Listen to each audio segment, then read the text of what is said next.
నమస్తే, welcome to our channel. నేను సౌజన్య. YS Sharmila Jaganmohan రెడ్డికి ధీటుగా ప్రచారం చేస్తోంది. అంతేకాకుండా కొన్ని హామీలను కూడా ఇస్తుంది ఆవిడ ప్రచార సభల్లో. మరి వీటిని ఎంతవరకు నిజాలని చెప్పి నమ్మాలి, ఏంటి ఈ అంశానికి సంబంధించి మనతో మాట్లాడడానికి, వారి విశ్లేషణను మనతో పంచుకోవడానికి ఈరోజు మనతో పాటు ఉన్నారు senior journalist, senior political analyst CS Rao garu ఉన్నారు. వారితో మాట్లాడదాం.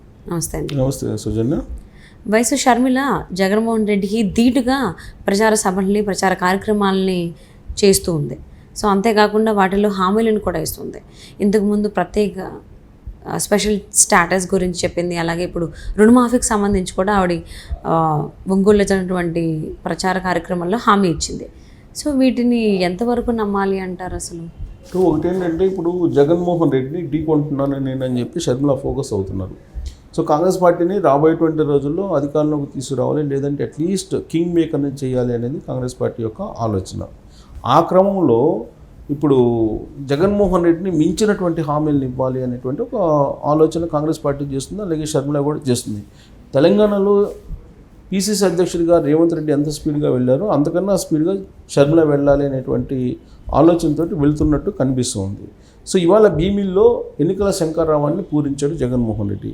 ఇది కురుక్షేత్ర యుద్ధం. నిజానికి అబద్ధానికి మధ్య జరిగేటువంటి ఎన్నికలు, పెత్తందాలకి పేదలకి మధ్య జరిగేటువంటి ఎన్నికలు, సంక్షేమానికి అభివృద్ధికి అలాగే వినాశనానికి జరిగేటువంటి ఎన్నికలు. ఇలా ఆయన రకరకాలుగా అభివర్ణించాడు వాళ్ళ భీమిలి వేదికగా. వాస్తవంగా ఏమనుకున్నారంటే చాలామంది ఈ భీమిలి వేదికగా రుణమాఫీని ప్రకటిస్తారు జగన్మోహన్ రెడ్డి అని చెప్పి అనుకున్నారు. ఇప్పటివరకు ఆయన కొత్త మేనిఫెస్టో రాలా కాదు. 2019 నుంచి ఇప్పటి వరకు ఇచ్చినటువంటి హామీలు ఏవైతే ఉన్నాయో వాటిని నేను 99% అమలు చేశానని చెప్తున్నారు ఆయన. సో ఆ సంక్షేమ పథకాలని మీరు కనుక గెలిపించకపోతే ఆపేస్తారు, కాబట్టి మీరు ఈ సంక్షేమ పథకాల కోసం నాకు ఓటేయండి అని చెప్పి ఆయన చెప్తూ ఉన్నారు. ఇవాళ ఎన్నికల శంకరంలో కూడా ప్రధానంగా అదే చెప్పారు. ఒకవేళ చంద్రబాబు నాయుడు వస్తే ఈ సంక్షేమ పథకాలను రద్దు చేస్తారు అని చెప్పి చెప్పడం జరిగింది. చాలా వ్యూహాత్మకంగా భీమిలో జరిగినటువంటి సభలో చాలా వ్యూహాత్మకంగా షర్మిల గురించి, కాంగ్రెస్ పార్టీ గురించి కానీ మాట్లాడకుండా కేవలం చంద్రబాబు నాయుడిని, తెలుగుదేశం పార్టీని టార్గెట్గా చేసుకుని, జనసేనని టార్గెట్గా చేసుకుని, కూటమిని టార్గెట్గా చేసుకుని మాత్రమే మాట్లాడటం జరిగింది ఆయన. ఎందుకనంటే ఒకవేళ షర్మిలని ఒక మాట అంటే 10 మాటలు షర్మిల నుంచి వస్తున్నాయి. వాటికి సమాధానం చెప్పుకోలేనటువంటి పరిస్థితుల్లో వైఎస్ఆర్ కాంగ్రెస్ పార్టీ ఉంది. ఇవన్నీ గమనించినటువంటి షర్మిల భీమిల్లో జగన్మోహన్ రెడ్డి సభ ప్రారంభించడానికి ఒక గంట ముందు ఒక సంచలనమైనటువంటి ప్రకటనని ఒంగోలులో చేయడం జరిగింది. ఆమె బస్ యాత్రలో భాగంగా ప్రకాశం జిల్లా వరకు చేరుకున్నారు. ఆ ప్రకాశం జిల్లాలో ఒక మీటింగ్ పెట్టారు. ఒంగోలులో మీటింగ్ పెట్టి ఆమె సంచలన ప్రకటన ఏం చేశారంటే, కాంగ్రెస్ పార్టీ అధికారంలోకి వస్తే రుణమాఫీ చేస్తామని చెప్పి ఆమె అనౌన్స్ చేశారు. రుణమాఫీ అనేది కాంగ్రెస్ పార్టీ అలాగే రాజశేఖర రెడ్డి యొక్క పేటెంట్. అది రుణమాఫీ అనేది, రైతులకు రుణమాఫీ అనేది. కాబట్టి రాజశేఖర రెడ్డి అడుగుజాడల్లో, రాజశేఖర రెడ్డి ఆశయాల సాధన కోసం నేను కాంగ్రెస్ పార్టీలో నడుస్తూ ఉన్నాను, రుణమాఫీ చేస్తామని చెప్పి చెప్పడం జరిగింది కాంగ్రెస్ పార్టీ తరఫు నుంచి ఆమె పీసీసీ అధ్యక్షురాలు హోదాలో. వాస్తవంగా ప్రత్యేక హోదా కానీ, విభజన చట్టాలు ఉన్నటువంటి అంశాలు కానీ వీటన్నిటిని మేము నెరవేరుస్తాము.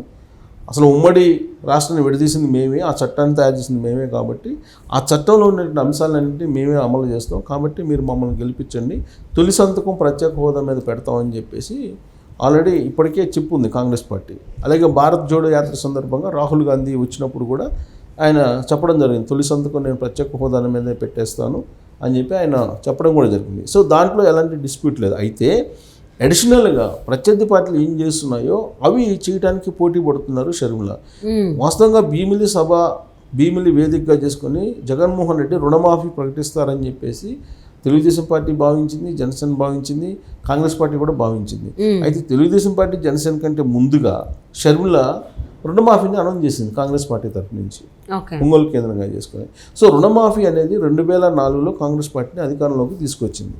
ఆనాడు రుణమాఫీ చేయటం కారణంగానే, ఆ ప్రకటన చేయటం కారణంగానే కాంగ్రెస్ పార్టీ అధికారంలోకి రాగలిగింది అనేది ఆనాటి ఉన్నటువంటి రాజకీయ పరిణామాలు లేదంటే రాజకీయపరమైన విశ్లేషణలను గమనిస్తే కనుక మనకు అర్థమవుతుంది. చరిత్ర కూడా అదే చెప్తుంది.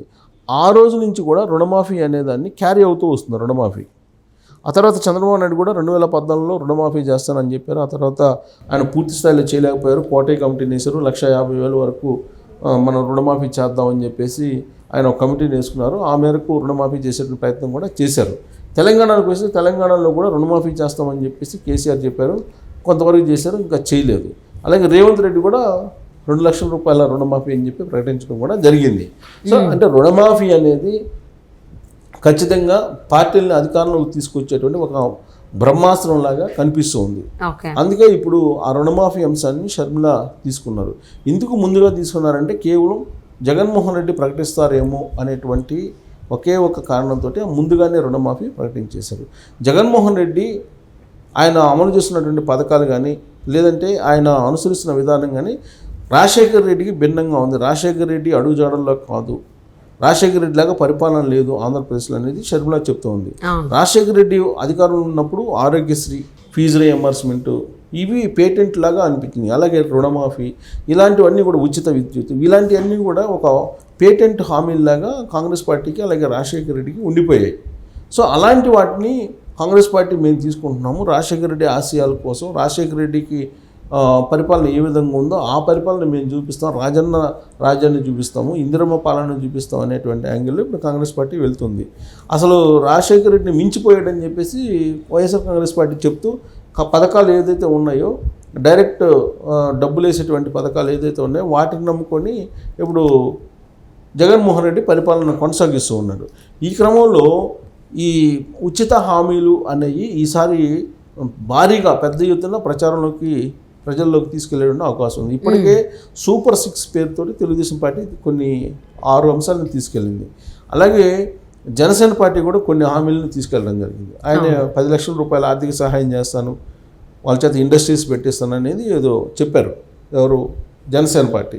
తెలుగుదేశం పార్టీ సూపర్ 6 పేరుతోటి ఇప్పుడు మహిళలకి ఫ్రీ బస్సు, అలాగే ప్రతి మహిళకి 1,500 రూపాయలు, తర్వాత బడికి పంపించినటువంటి పిల్లల తల్లులకి 15,000 రూపాయలు ఏడాదికి.